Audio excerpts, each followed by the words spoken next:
अक्षय कुमार ने पिछले 22-23 सालों में 120 से ज्यादा फिल्में की हैं और फिल्म इंडस्ट्री में आने से पहले भी इन्होंने अपनी लाइफ में बहुत पापड़ बेले थे। अक्षय का एक समय पर एज अ शेफ काम करना तो ऑलमोस्ट सबको पता है, लेकिन जो ज्यादातर लोगों को नहीं पता वो ये कि अक्षय बांग्लादेश में काम करते थे, ढाका में, और कलकत्ता में भी काम किया करते थे, और वो मोहम्मद अली रोड पर कुंदन की ज्वेलरी भी बेचते थे जो वो दिल्ली से लेते थे। उनका शुरू से पढ़ाई में ज्यादा इंटरेस्ट नहीं रहा, इसलिए उन्होंने 12th के बाद पढ़ाई ड्रॉप करके खुद के लिए छोटे मोटे काम करने शुरू कर दिए।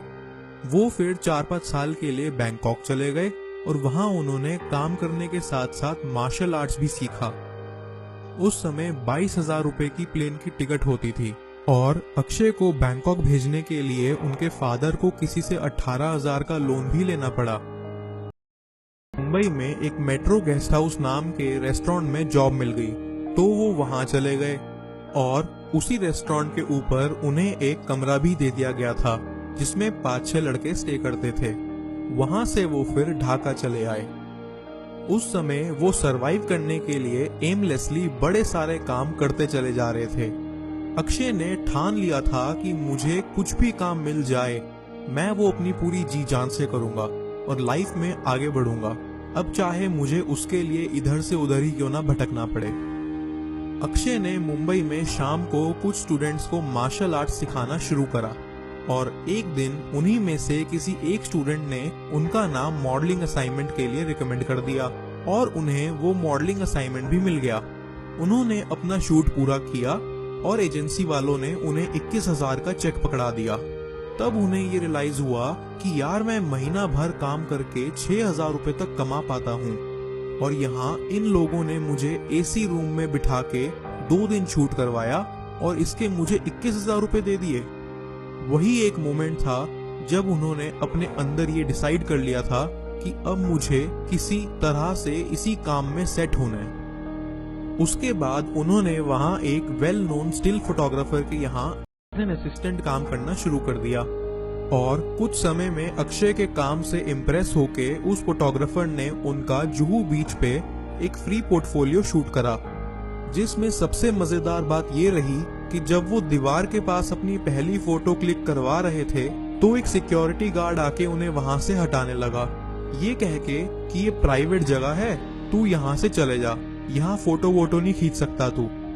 और ये बिल्कुल इत्तेफाकी बात है कि आज अक्षय का घर वही दीवार और वही जमीन पे है।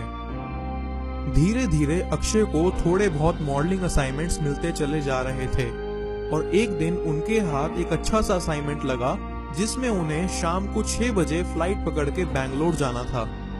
उसी दिन सुबह 5:15 बजे उनके घर की घंटी बजती है और कोई उन्हें फोन पकड़ाता है और सामने से आवाज आती है, वेयर आर यू?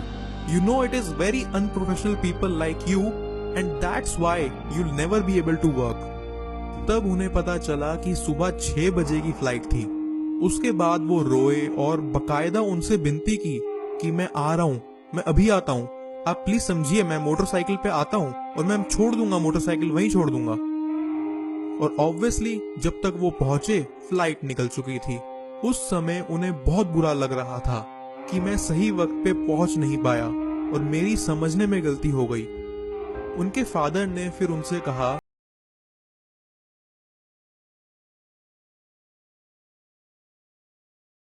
टहलते हुए 4:30-5 बजे नटराज स्टूडियो पहुंचे और 5:15 बजे वहां प्रमोद चक्रवर्ती के कंपनी के मेकअप मैन नरेंद्र दादा ने उन्हें बोला, बेटे हीरो बनना है।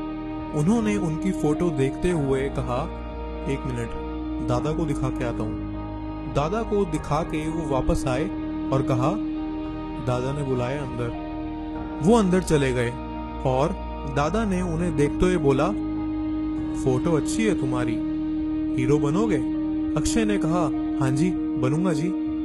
दादा ने उसी समय एक चेक साइन किया 5,001 रुपए का और उन्हें देते हुए कहा कि मैं 3 फिल्में बनाऊंगा आपके साथ और ये मेरी तरफ से आपकी पहली फिल्म का साइनिंग बोनस। और यहाँ ये भी एक इत्तेफाकी बात है कि अक्षय ने चेक लिया और उस समय 6 बजे हुए थे।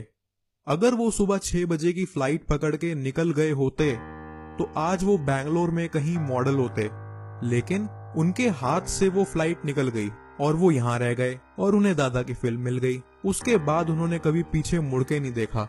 उसके बाद 1, 2, 3, 120 बस चलते रहे। अक्षय का कहना है कि आप बस अपना काम करते रहिए, काम करते रहिए, काम करते रहिए, कहीं ना कहीं नतीजा जरूर पड़ा हुआ है।